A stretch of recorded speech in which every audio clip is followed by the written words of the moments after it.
podcast. I am Cherie Johnson. I got a special treat for y'all today. My uncle is in the house. Yes, he is my uncle. I have claimed him as mine. We are doing kind of a part two to the Punky reunion on Cherie's World podcast. I got Mr. TK Carter in the house today, ladies and gentlemen, and he is here to tell us not only about his tremendous career, but also about his new social media app he has. So stay tuned. The only podcast coming through your beat stereo is Cherie's World, so let's go around like a merry-go. Plug your phone in, make sure it got a full battery. Download it Wednesday, listen to it Saturday. She cover all topics, whatever you after. She got ball players, authors, doctors, actors, rappers, singers, entrepreneurs, divas, leaders. Androids or Apple, turn up your speakers. Trying to shoot my shot like the vaccine. Whether it's Cherie or Maxine, whether the podcast or acting, she that queen. PYT, you know what that mean. Saw you on TV and touched the screen. Touch on you, I plead Lil C's got a crush on you. It'll mean the world to get a blush from you. Teaspoon to me, leave you sleep like Robitussin. Uncle, how you doing? Man, your baby is like, look here, man, your baby getting older. Your baby getting older, man, and life is a trip, man. What's going on, Life is just a trip, getting older, man, and decisions, a lot of big stuff happening. You know, I guess my drive for show business ain't really like what it used to be, but more behind the scenes and seeing if I can find new talent and be some sort of help to them. That's what the business platforms are all about, the social media Click. We got Click.social media network, which we think is going to be the next big Instagram. We want everybody to just go over to Click, man, because Click will be one of those social media networks where it can really benefit you. You can sell things, you can make money. It's going to be amazing. You know, nowadays, people are really finding out with this strike and AI, they're really finding out how valuable they are. Absolutely. Really, and this is the thinking that I had years ago, because I never sold out. I knew my value. I knew I had value. I didn't have to just do anything. And this is what people have to realize, that, you know, God creates commodities. He doesn't create, you know, things that are worthless. It's the people who make you feel that you're worthless so you can't accomplish what you're supposed to accomplish with the gift that he gave you. It's not about what nobody says. It's not about how people feel about you or say about you. A lot of people could never get to the finish line because they had this vision and this goal and this dream to accomplish something, and then either something happened to where someone either tried to stop you verbally or physically. You understand? That's why spiritually you got to hang in, because it ain't about what they say. We're all trying to get to the finish line every day, which was going with things that are going on in the world. Can we get there? You know, we want to wake up in the morning, we want to go to sleep, and we want to have a positive, prosperous, productive day in anything that we do. Time is, and the older I get, I really feel that time is so important. I never respected time. You know, when we were doing Punky Brewster, when nobody respected no time, you little kids running around, you know, and I'm going like, don't they know that they're making checks? No. Don't they know that their parents are there every day? I'm going, oh, who's getting the money? They was going to a bank account. Nobody was getting it. And you, Casey, and Soleil and Amy and you guys always come to my dressing room. I say, oh, y'all rich. Get out of here, you rich kids. Just so bad. Y'all was really, you know what? People don't really understand. Them kids on Punky Brewster, they were bad. They were talented, but they were bad. Always very professional. Always knew their lines. Always knew their lines. I mean, you know what I mean? We do a table read. And then after the table read, it'd be up on the feed. Y'all know the lines. we do a table read on a Monday. We shoot on a Thursday or Friday. I wouldn't be ready till Thursday in the morning. Let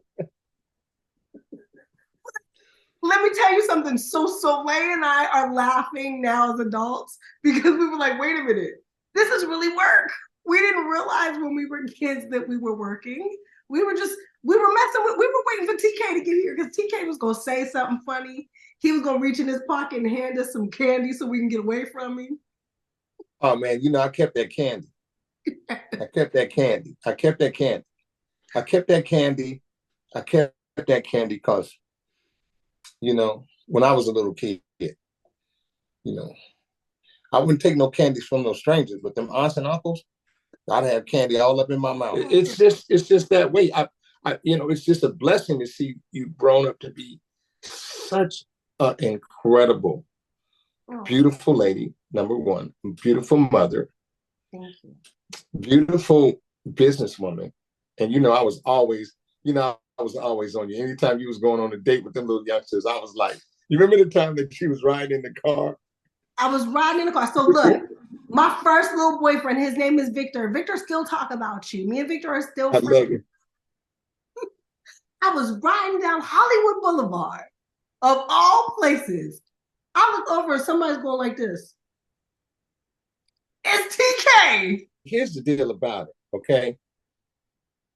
It was a lowrider. He was in a lowrider, and y'all was bouncing. And I used to be a lowrider. And I'm from an era where, you know, you too young to go there. But the thing about it, you sitting in the lowrider going down Hollywood Boulevard, and you're sitting next to him, like hugged up on him, like like a lowrider. You hugged up to him, and I'm going up and I say, "Is that Cherie? Cherie?" And I'm going like, first thing I was like, "Does your mother know that you out here?" And I think he said something like, "Don't say." I was like, one thing about Uncle ain't gonna tell nothing. I ain't gonna bust you. I ain't gonna tell you. I might take you to the side and say something, but I ain't going back to mom's. I'm not going back to mom's. So I was caught. I was straight caught, and I think we went home after that because I was like, "Come on, kill me. I got to go." Come on, man. And then remember, and then you were such a blessing that helped me when I did Family Matters. I've been around it. The young kids that I work with, they mamas and daddies now. Isn't that crazy? Isn't that amazing? And to see, you don't know how that feels because you ain't there yet. Well, yes, Danielle's a mom now, and so that's weird for me. Danielle Duclon is a mom? And she has 2 young boys. Are you serious? Yes. She has 2 young sons, and it is very odd. I know her mother's tripping on. Well, she's probably so happy. I don't have a relationship with her. Oh, I'm sorry. No, it's okay. Well, the bottom line, the one thing about Cherie is One thing about Cherie, you ain't gonna Cherie been an adult since she was a little kid. Probably got and still got them checks. Was so. You know what? I think you're Republican because you're so conservative. We were just talking about this other day when I was doing the interview. I said everybody made fun of me like when we did Family Matters because we would pull up and like Kelly had a Mercedes and Darius had his BMW and Jalil was in a Viper. I was like, I was in a Toyota Camry that was paid for. Come on, man. And I drove that Camry for 13 years proudly. Come on now. Because that's what I noticed about you. Is that you didn't follow anybody's trends, anybody's clicks. No.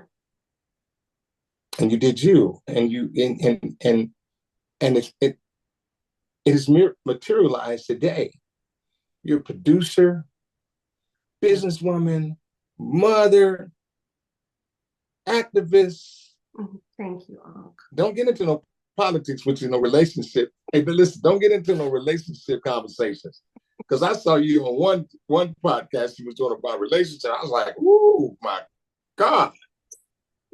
She'll throw the truth on you in a minute. And just to let y'all know, No, everybody I done ever dated, every date I done ever tried to sneak off on, I done got caught. Everyone. You know what? When you had your baby, I didn't say nothing. I didn't call you. It took me almost a year before I could just really just talk to you. Because first of all, I really wanted to know that you were all right. Oh, yeah. I had a really hard pregnancy, you guys. So yeah, and all right. And I think that was a time when one thing about you, you'll go cold black on somebody. You won't even answer that phone. You go like, you know how to not even answer the phone. I was like, okay, all right. Listen, I'm gonna find her, and God's gonna hook me up with my girl Cherie when it's time. Oh. And I just love your daughter, man. You know, come on now. Come on. I ain't gonna, and listen, here's the deal. Love your mama. She love you. Well, my mama love you too. You know, straight up Pittsburgh. All day. My mama love you too. TK has literally, like, he came in, he was our school teacher on Punky, but he's my uncle. And he's never been able to shake me. Ever.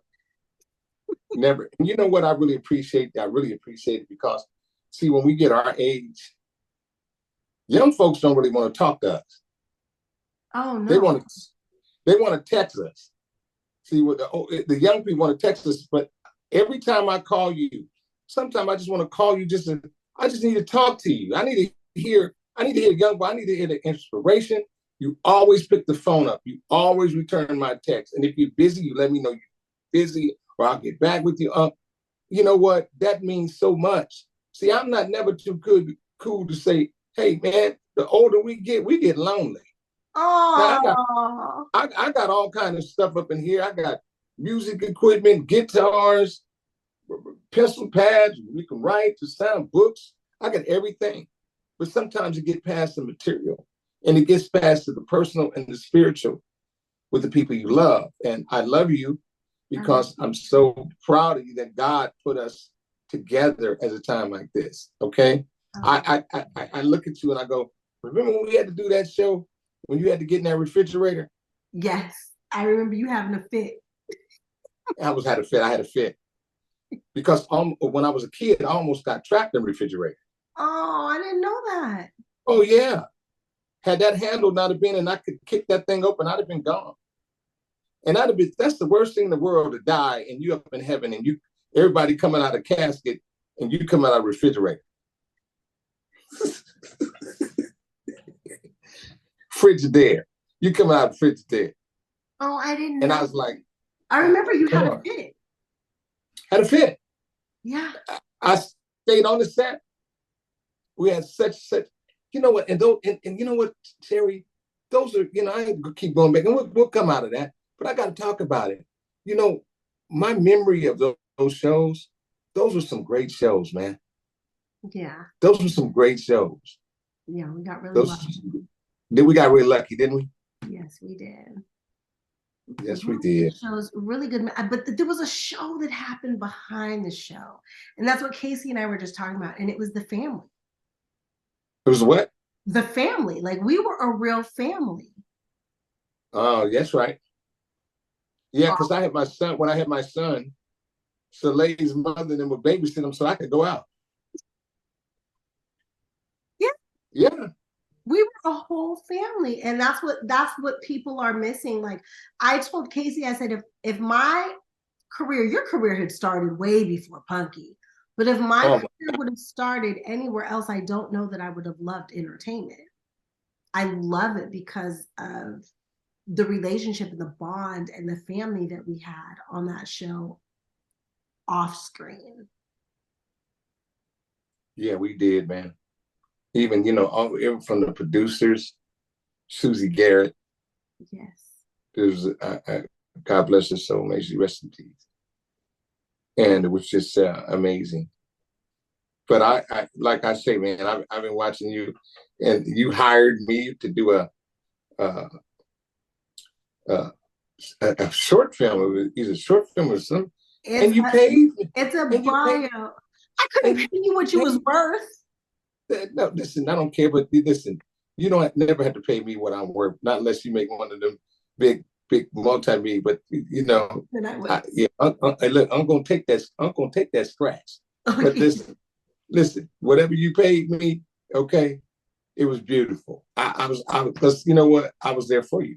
And I appreciated it. And so we're still putting the project together. It is getting bigger and bigger and bigger. I can't wait for you to see it. It's hilarious. You did amazing. You were always hilarious. Well, come my way because we're doing distribution now. Oh, I'm gonna come your way about something else, like next week. Whatever you want to do. Whatever you want to do, babe. I'm coming your way next week. But let's talk about your journey, because your journey is like no other. Okay. Okay. I will list things that you did after this, but like I can't name everything you did during this interview. Monumental in your mind, right? Would have been some of your favorite projects that you worked on.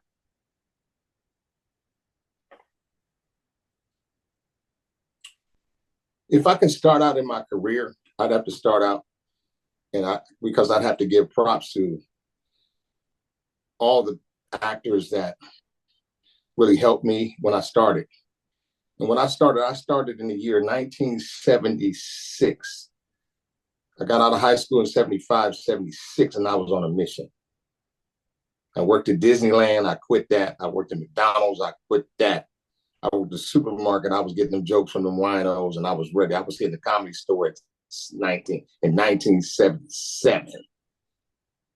And so I had a little apartment in Hollywood, man, and I had an agent, this little Jewish lady. She really, really believed in me, and she got me out there. She could only do so much, but I was knocking on doors. See, back in the day, you could drop your resume off, knock on somebody's door, tell them who you were. And I wound up going to Good Times. They were filming Good Times. And my friend was a page. Matter of fact, his name was Lil Silas. Lil Silas was the one who discovered, I guess, he was at MCA Records with New Edition. He was real big over there. And he would let me come in. And there was a producer named Rocky Kalish. And Rocky Kalish would come out, they said, good times, and the people be in the audience, right? And this was the episode where Janet Jackson was just being introduced, okay? And I'd go sit in the audience. And he said, like, is there anyone in the audience that have a joke to tell? And boy, I had a pocket full of jokes, boy. So I would tell these jokes. And then he came and says, hey, can you come back next week? And so I'd go next week. And I went like 2 times. Well, the third time, right, he said, come on down. And I did about 3 or 4 minutes on the floor before Good Times was being taped. They were coming out the back saying, who's this cat? Next thing you know, I wound up being on Good Times, being one of, JJ's buddies, United We Stand. By the matter of fact, I wrote that cadence. Really? I didn't write the shit, but I wrote that. Divided we stand, divided we fall. We tied it in pantyhose, 2 sizes small. JJ, Cool Breeze, Pop O'Head, with us, forcing until we are dead. Down at the beach, so he could be found. Call him Head for his name of renown. See all the movies, whatever plays. 2 times 90 and names. Well, this man here is the Ebony Prince. No one like him before or since. No one smooth as Brother J. Wow, that's what all of that was T. Oh, and let me just tell you, let me tell you something. So I got in that arena doing Good Times. The same producers. I was doing the Jeffersons. Mm-hmm. Matter of fact, that was the first time I met Gary Coleman. When it was on Good Times, that was the first time the first time I ever saw Jimmy Walker get mad and tell him he ain't seeing Dynamite. That's when he had his perm. I ain't seeing Dynamite. We had to go home because, he was ticked off. And then I wound up doing warm-ups, like before the shows. I did the warm-ups as a comedian for Welcome Back, Carter. I did the warm-ups for the comedian for Chico and the Man. Yeah. Yeah, so I would leave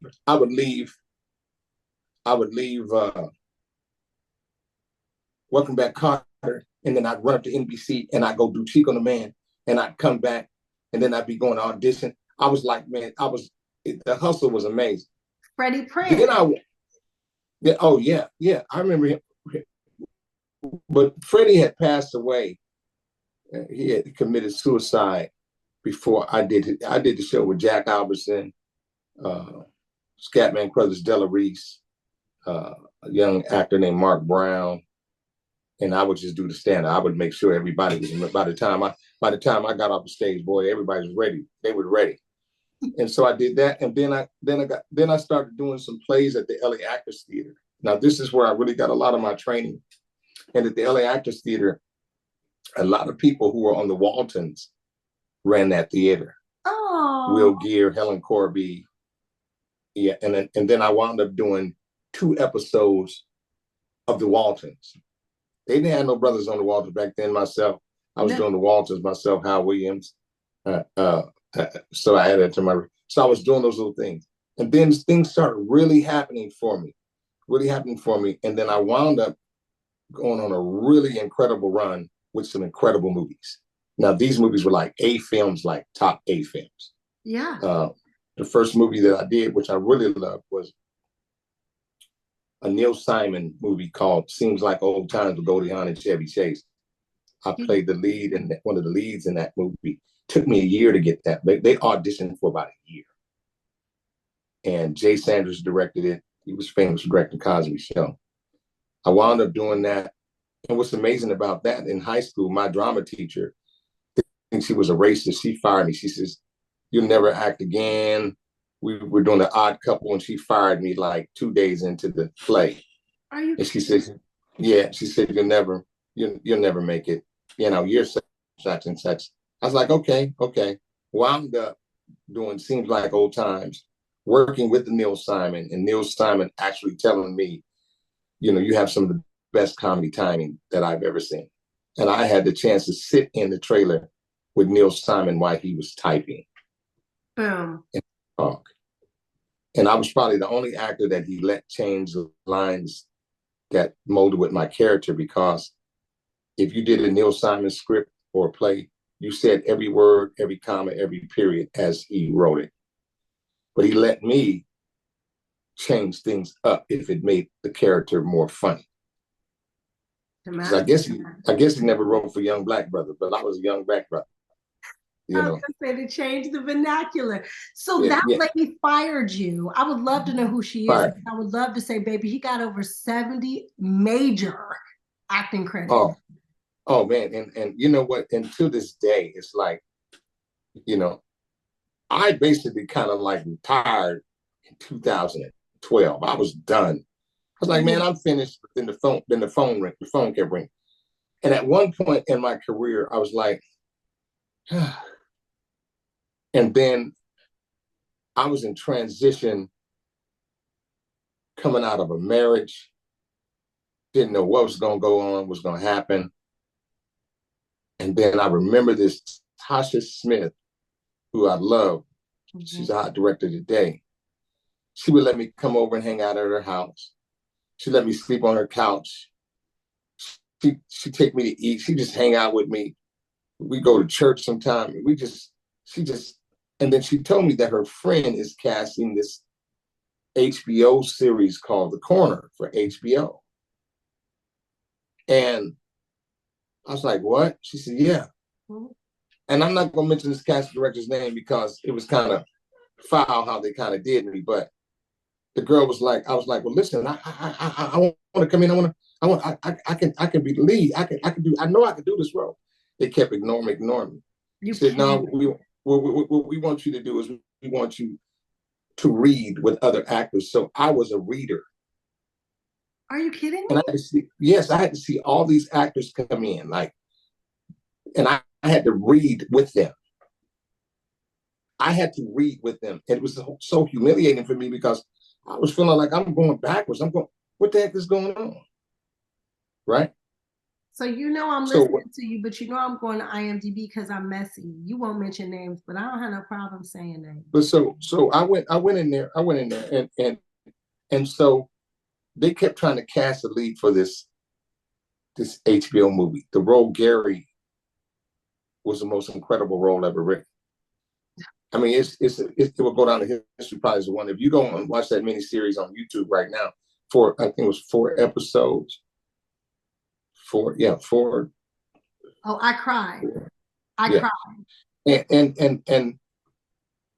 And how they did it was So they go in and they have the actors that they want to play this role, right? Mm-hmm. And Chris Albrecht, who was president of HBO, says, I don't see nobody in here that's right for this role. Who did you see that you're not giving me their picture? And they said, there's this guy, TK Carter. He said, get him in there. And I auditioned. And I'll never forget, it was between myself and a guy named Glenn Plummer.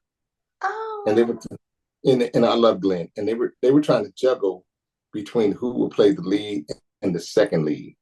Mm-hmm. One producer says, TK will play the second lead. We'll give the lead to Glenn. So the lady was trying to convince me, this lady at HBO, she was trying to convince me, really, you just go ahead and take this role, TK. I said, no. I said, here's the deal. If I can't play this guy, then I'm not playing this guy. And so now the word gets out, oh, he's hard to get along with. No, he just knows what's going to be great for the project. So anyway, they go back again and they say, well, we want TK to play this role. We want this guy to play this role. Chris said, here's what we're going to do. Get him in a room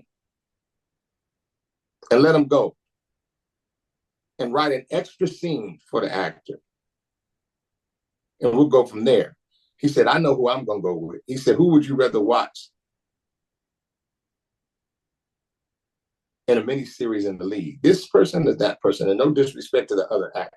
Right. I was just so focused in as to this role I was supposed to do. Right.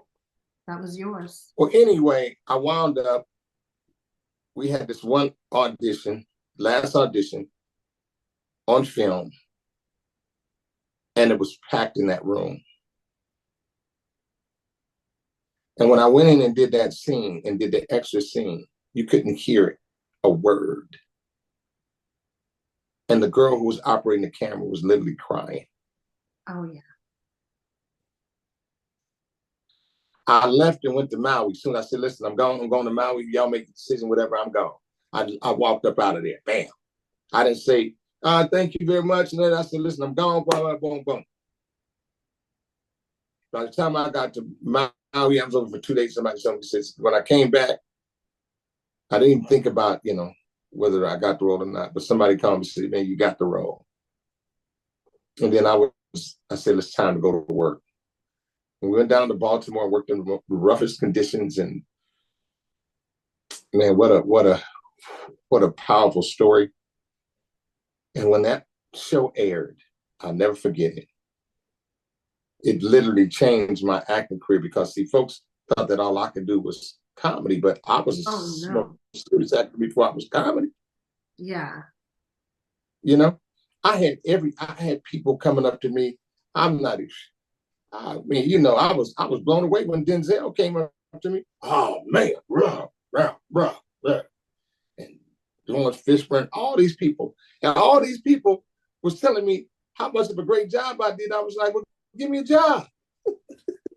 You did. I remember my mother crying after watching The Corner. Like, I was like, Mama, he working. I mean, I cried watching it, but she was crying after. Man. And I was like, Mama, he's yeah, and I it's my career is strange, how I got the Sinbad show. That it's like you don't have to go chasing nothing. Like in my career, I would go chase, I would go knocking. Hey man, now I'd sit back and let God do it. He knows what you're supposed to be in. I'm a believer. He knows what you're supposed to be in. When I did the Sinbad show, Glenn Turman was on vacation and he ran to the Sinbad, and Sinbad said, I got this series, man. I'm looking for somebody to play my friend. And Glenn Turman told him, says, man, there's only one cat to play your friend, man. That's TK Carter. But I ain't going to tell you the drama that happened once I got on the show. Okay? I can only imagine. Hey, come on, man. They tried to get rid of me. Oh, who? Because they was going to become the TK Carter. Well, listen. I don't hold nothing back, but I know my position. If I'm a secondary person in the show, I'm gonna be that support for you. I'm never gonna try to outshine anybody. But the writers was writing me some lines, and it was coming off my mouth like boom, funny. You know, I'm just one of them funny cats. Like I wish I'd have been on Red Fox Sanford Son shows back in the day. You would have killed me. That's the kind of humor. But anyway, they kind of try to. I guess Sinbad did like 2 or 3 pilots. He didn't like them all, so he'd get one director, and that's it. Now get another one. Boom. Then he got this one executive producer. I'm not going to name his name, but he's like, "Yeah, we may have to recast your role." I said, "Hey, I'm pay and play." So all of you people who have contracts, if you ever have a pay or play contract, get that OR out of there. Cross that out, and don't put pay or play. Put pay and pay. So if they ever try to get rid of you, they got to write them checks. But anyway, they really couldn't get rid of me. So they called me. I think Sinbad had called me, and he called me at the house at night. And he says, "Hey man, listen, man, we may have to recast your role." I said, "First of all, why are you calling me this late, man? And why are you telling me about they're going to replace me? That's not your job, bro." "Well, man, I'm just saying, bro." I said, "Look, man," I said, "talk to my manager, boom." They didn't know. He said, God put my brother was a litigation attorney for Disney. And he worked with the big wigs up there, right? And I'll never forget, one of them big wigs was Jeff Katzenberg. I'll never forget it. And so we go to the set the next day, and Jeffrey Katzenberg is there, and all the, we're at the table read, and he says, "Hey, TK, how are you? I talked to your brother today. How's everything going?" And everybody's smiling. And I told my manager, "You need to call Disney and say, man, it's rumors that they're trying to get rid of me." You know what he said? He said, "No, TK Carter goes nowhere. We need TK on the show." Huh? The politics. You know what I said after that? I looked at everybody. I said, "Now get me a donut." Did they start laughing, or did they go get you a donut? Everybody started laughing. Because see, man, people know me. Listen. People know TK. I'm TK Carter. I'm Uncle TK to people. They know me. I'm gonna be me. I'm gonna do my job. I'm gonna treat you right. Yeah. And we're gonna have a successful show. I don't care whether it's 1 line, 2 lines, 3 lines, 4 lines. I really don't care. That was the wake-up call for me to stop putting show business first. Mm-hmm. And start really saying that, hey, man, you can't put all of this first. Yeah, you can keep it here, but you got to focus on family. You got to focus on you. That's what I like about you. Even though you do your acting still, you got all kind of business projects going. I'm going like, God, dog, this shit got everything going. Coming out of doing those, it seemed like it was so hard for me to get a role. It was like, it wasn't easy. Every role that I've ever gotten, it was either offered to me or I had to audition for it. Yeah. Go through the ropes to get it. But, when I look at my career and I say, okay, for instance, the Bobby Brown movie. I was going to ask you about that because, that's one of my favorite ones too, because I love me some Bobby. I love Bobby. Now, Bobby and I go back. Bobby and I and his brother Tommy, we go back to when Bobby was Bobby Brown. Yeah. I'm talking about when the hottest album, when he leaving New Edition, when he got with New Edition. I'm talking about back then. We go back. And I remember one time we were over at Val Young's house, and Val was cooking dinner. Val cooked that good food. And we were leaving Val Young's place, and Bobby said, "Can you give me a ride?" I said, "Yeah, I'm going toward the Valley." And he gets in my car, and I get in the car, and I start the car, and get ready to take up. He said, "Whoa, a second, wait a second, brother." He said, "Aren't you going to put your seatbelt on?" I said, "What?" He said, "Aren't you going to put your seatbelt on?" I said, "Yeah, man, I put my seatbelt on."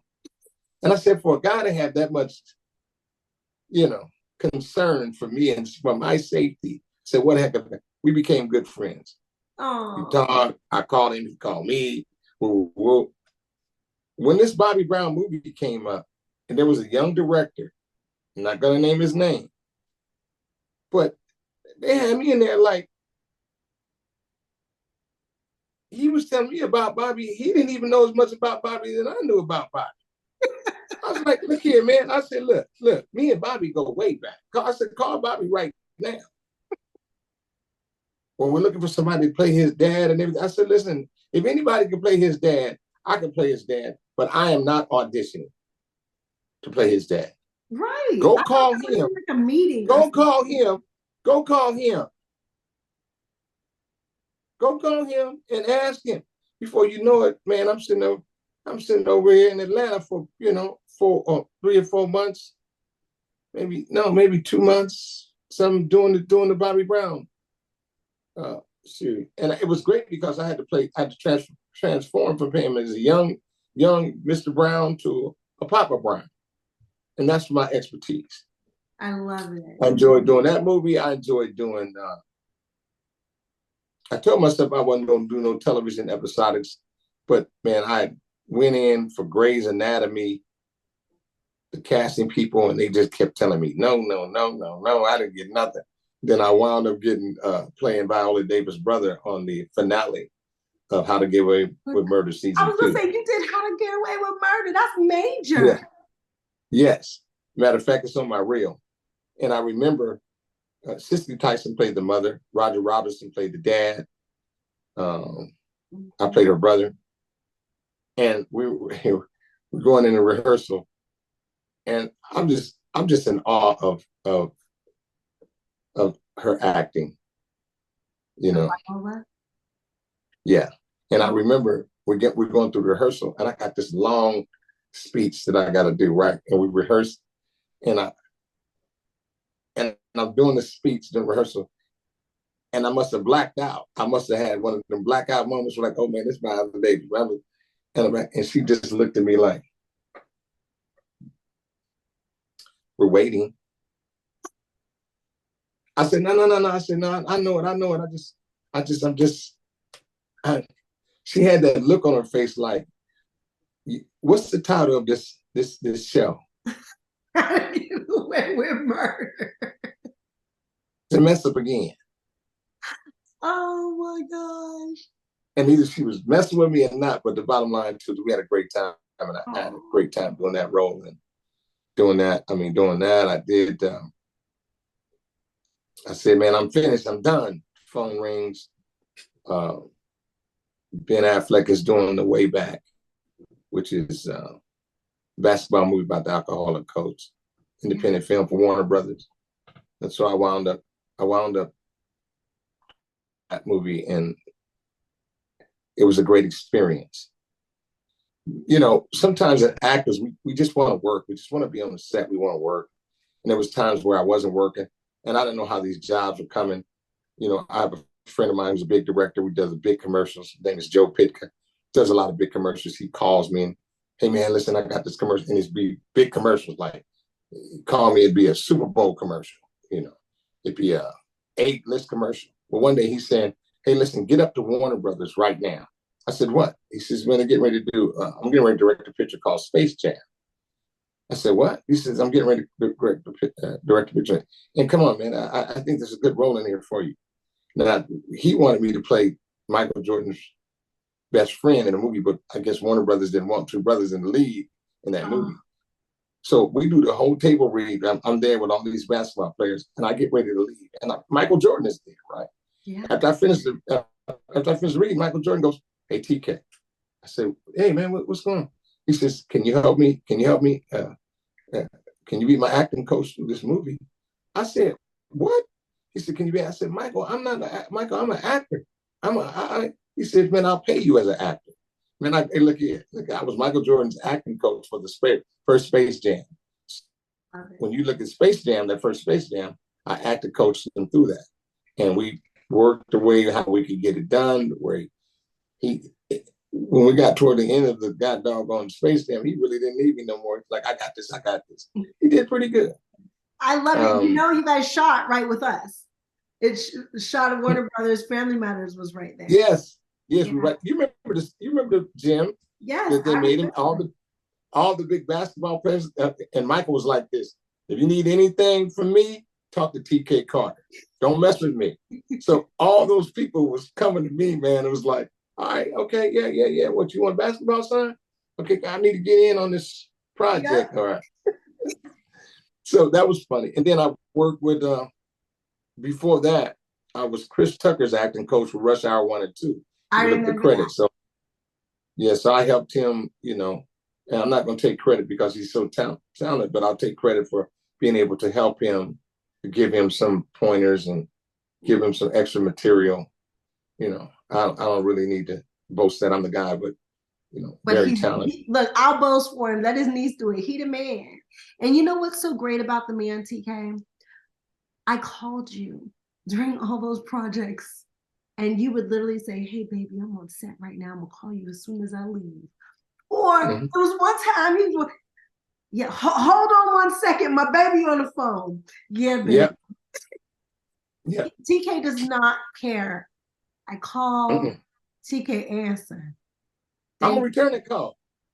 Thank you. I appreciate it. And I remember, and I like celebrate with you. I don't know if you know, but like I watch everything you do. Thanks, baby. We got to do something together. We're going to do something together. I guarantee we're going to do something together. It's going to be, let me tell you something, it's going to be good. And it's going to be the right time. Yeah. And it's not going to, listen, the money going to be there. It's just going to be like, you know what? We're just going to have fun and do what we got to do. Because I'm coming to tell you. I told you I want to play my dad. I'm still trying to get whenever you get it, whenever you get it, listen, whatever you get it. But then if you're looking for funding for the movie or for the project, come talk to Aunt. For sure. We got investors out there that look for projects. They want to do good projects. They don't want to do no raunchy projects. They want to do some good family, G-rated, good. I don't have anything raunchy. I have something that's kind of I'm not saying raunchy for political. You. I'm not saying. I was gonna say something political and a little scary for a lot of people, but nothing, nothing raunchy. Ain't nobody booty clapping on nothing that I'm doing and that. Oh, come on, man. I always say this, man. If I was a girl and I had a booty clap in the film, I'd be afraid because when I turn like 89 and 90, I'm in the rest home and they put it on, that's you up there. Huh? And then they ask you, can you do that? Can you do that again for us? And she do it and the teeth come out. They're twerking. See, now you're right, because in my head, I see everything you're saying. Yeah. She's holding her walker. She's holding her walker, her butt's toward the camera, and she's twerking and the teeth come out. See? Now don't tell too much for that's in somebody's movie. Look, this is copywritten. It's credit. Yeah. And you don't have to give her $1. She just slide an EBT card. Oh, that's how we do it. That's how we do it. So you guys know, this is how Thanksgiving goes in my house. Uncle TK on the couch telling crazy ass stories. Hey, let me tell you something. I got some stories for him.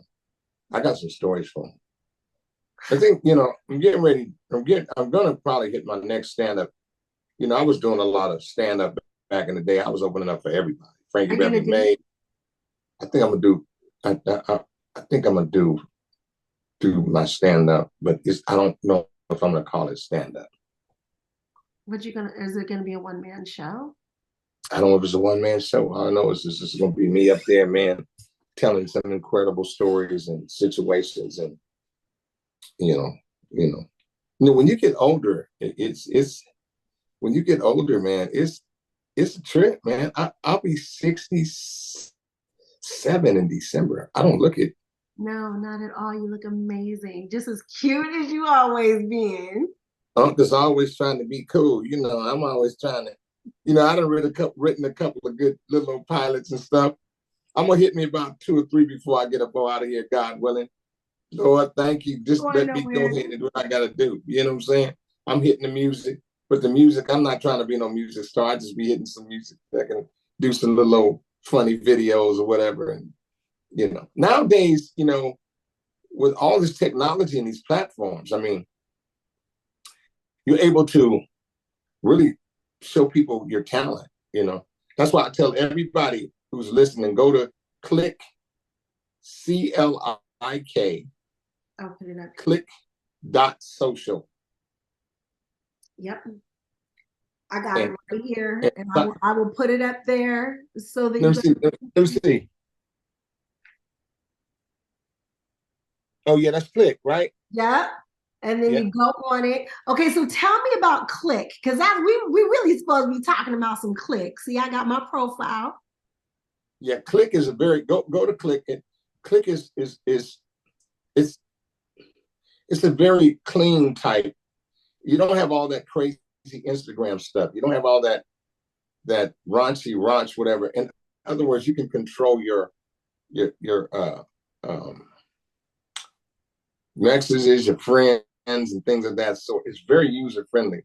We're right in beta right now, and we're getting people signing up every day. We're in beta all over the world. And there are a couple of elements that we're going to present on Click that haven't been presented on any other social media, where people really will have an advantage to really prospering. It's going to be great. Just stay on there and hang with us. Just stay on there and hang with us. We need as many subscribers as possible. So you guys, I will put how you can find the app. I will put a picture of what the app looks like. Sign up early. Be there with me. Hang out. Yeah. Come on now. Come on. And we're going to do some things. We're going to do a lot of give back. Be a lot of give back programs that are going to be with Click. See, because we our members, we really love. We love our members. We just don't have just sign up. We love our members. Oh. And that's what's going to be good about it. Everybody needs love. Absolutely. And it's what social network was supposed to be. It's networking. It's not just going on and watching people twerking. It's like no. It's networking. You can go on there on you can sell things, you can post things, you can have friends, you can socialize, you can do all type of things on Click. Yeah. When they get on it, they just search, surf around it, and they will see. Bear with us some, because we're getting a lot of things corrected with it, but we're not far. We're not far from a real full launch. We're not far. And where Instagram has taken our monetizing away, unless you have subscribers, Click lets you monetize. Yes, and we're going to bring you on, and we're going to pay you to be an influencer once we get going. I'm ready. We'll let you be a hot influencer. Huh? Hey, look, we're going to send those presidents your way. I am ready. Thank you. You know what I'm saying? You got to do, you know what? You must do a book. Okay. For child actors, young actors coming up. On how you did it and how they can do it so they can have what they can have today. Very much needed. That's true. That happened with, things that happened with Gary Coleman and a couple other people. And for you to do it, it's amazing. You did it. Yeah. You're gonna have somebody. I got pretty lucky, but I also I was taught different things. Like I was taught, buy a decent home, go find the best street you can find, and buy the worst house on the best street you can find. You're so smart. I was stay there for 5 years and sell it, and buy, on a nicer street, and buy a little bit bigger home, but not the best home, but on the nicest street, and buy a car that'll get you to and from. You don't have to be flossy, but just buy something dependable. That's what I was always taught. So that's amazing. That's amazing. Thank you. That's amazing. But we have to be an example for your generation. We must. Yeah. We have to step our game up every day. As God, man, just let me be a better man every day. Well, you should see your niece is talking about her rental property that she's about to purchase. What? Yeah, she said, well, I don't know if we were looking at places. She goes, I don't know if I would want to live here, but this might be something great to hold on to if I want to sell it to go to college. Oh my gosh. That's amazing. Okay. That's amazing. And she thinking like that. Yeah. That's amazing. At 9 years old. Mm-hmm. You know, at 9 years old, that's a great mindset. Yeah, I love it. So I'm going to keep taking her look at properties until she tells me, Mommy, this is the one I want. What else can I do? That's beautiful. So I'm just so thrilled that you always, you know how to put things together. I think God's giving you a gift. I know he's giving you a gift of organization because you put your pocket, you get it done. Yeah. You get it done. You put your little messages out to, to get your people on the show. You build your audience up. Look at you. Thank you. But because I'm surrounded by wonderful people who love me and who actually show, you were here before I was. Come on, baby. Thank you. I just got the text message. He said, I'm on Zoom. Like, where you at? Oh, you know what? Hey, look, us older people, we have to be tech savvy to deal with you people, you young people. Okay, I had to go out and buy me a computer that I have that has Zoom installed in it. No. And I just hit the Zoom. Yeah, it's an Apple computer, and it's great. And it's the new one. I mean, if I move this way, the camera automatically moves. I didn't mean for you to go buy a computer. No, I've had it before. I had this. No. I'm conservative like you. I've had the computer for a while. I'm just basically saying is now I can use it. I'm glad I use it for the things I can use. So now, like, it's not hard for me to get on Zoom. I love it. Okay, that makes me feel better. Zoom is already implanted. Zoom is already implanted in the computer. I can move back this way and the camera move with me. I saw it. It's off the chain. I'm just telling you right now, this technology, we have to be very careful. Okay, Black folks, be careful with this technology. Like these self-driving cars. I don't think those are for us, not our people. Because we're going to get in them and it's going to drive us straight to the police station. Straight to the courthouse. Straight to the bill collector. Wait a minute. So I heard that the first self-flying car is on the market now. Like, you can buy it. Well, now that's going to be really tough for me because I'm going to be riding one of them flying cars and I'm going to be calling the police and say, yeah, man, the brother just flew sideways in front of me with a beer and he's driving. How do you get him out of there? How do you get him down? My whole thing is this. I can't wait for the flying car to happen because I'm going to get one. I don't want them flying over my house. You can't hear them. They're going to be so quiet. They're going to be so quiet. If you go on the internet right now, you can look at some flying cars. Oh, yeah. Oh, yeah. Do you know it's safer to fly than to drive on the car, drive on the road? I don't want them over my house. Come on, man. Ain't that, they have some with parachutes. If something happened, that'd be a parachute. Ain't nothing happen to you. A parachute hitting my roof. Can you imagine? That'd be great. Going on a date and you pick the girl up. She says, "Where's your car?" Right over here, and y'all just go. No, Unc, no. I don't want to go on a date. I don't want him flying me a car. You know how I'm not good at picking them. Well, hey, listen, you may not be good at picking them. You just got to be good when they pick you. We need to have that conversation too. Because I got somebody that you need to meet.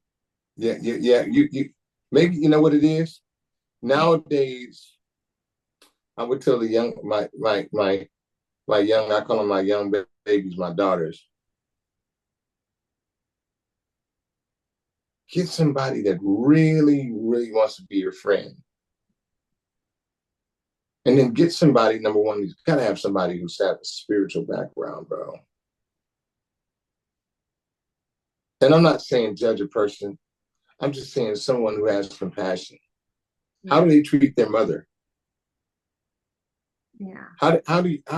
How do you treat your mother? Yeah, that's everything. You know, and then can I have a partner that can also be not, you know, to be a good business partner, a good friend. And then you start putting that together, you know what? You start getting you a helpmate, call it a helpmate. Someone where you guys can help each other to grow. Got to be in the long haul. You know, I listen, I've been married 2-3 times. The girl I got right now, man, I love my wife. I've been together for about 14 years and I love her. Oh. And you know, what can I say? What can I say? Oh. Boy, but I tell you right now, relationships aren't easy. We know I've had my fair share. And if you want easy relationships, you're not gonna find it. You know, but make sure that, you know, you reach your goals and dreams. And if there's someone that can help you to get to your goals and dreams, and they're gonna be a partner with you, nothing wrong with that. But don't feel guilty. I tell somebody, don't feel guilty over bad relationships that didn't work, relationships that you thought was gonna make and it didn't happen. Because every day you got a chance to start over. Now, that time is very important. You want to really be focused. If you want to meet some person, where do you want to meet a person? You want to meet a person, a great person? Go to an art gallery, go to a museum. Wherever you meet a person, that's the type of person you're going to get. In a great place. Anybody who has ever met you, you've poured everything you have into that person. Thank you. I love people, man. Well, thank you. We love you back. You have no idea. I walk into a club, and we will talk about what kind of clubs it might have been because I was young, right? But yeah, a girl might jump off the pole and on my lap and be like, I know your uncle. What? Said he told me to leave here. What? My uncle is giving strippers advice on how they need to save their money and get out the strip club. Get out of there. Okay, grab some Fabuloso, wash that pole down, and don't come back. And they love you for it. Yeah, and you know what? I'm like this. You know what? Some people, they just trying to find it. They just trying to find their happiness. I quit being hard on people. I quit trying to judge folks. Because when I started looking at myself, I started saying, man, look at you. You better stop. So I got to be an example. So when I start saying I'm going to be a better example, then I'm able to help someone. You can't help someone if you can't help yourself. So don't go talk this over here and then you caught up over here with this. You just got to be, you know, rigorous honesty. Tell that person, you know, what could save their life or what could help them. But at the same time, you better be doing the same thing. But the girl, it was the funniest thing in the world because it was like I was out with some people. This girl came and sat on my lap and said, I'll be right back. I'm going to go put my clothes on it. And I'm calling your uncle to tell him you're here. I said, don't come on. I'm on Venice Beach. Some dude turned around. Hey, hold on. I was just talking to your uncle. I mean, I couldn't go nowhere when I was young. No. Every time I left the house. But let me tell you something right now. You and I love you, babe. You know I love you. Much for your time, Uncle. I'm sorry I kept you so long. Tell your wife I'm sorry. Man, I don't care. I don't care. Look at you, baby. You look good. I love you. That little picture you took, man, that was cold-blooded. It looked like a billionaire's wife. What picture? You sent a picture. You was in a nice black skirt with the hair up, looking like the Black Joan Collins. Oh, the one that I put on your social media app. Yeah, babe. Girl across the world. Welcome to Cherie's world. Girl across the world. Welcome to Cherie's world. Representing for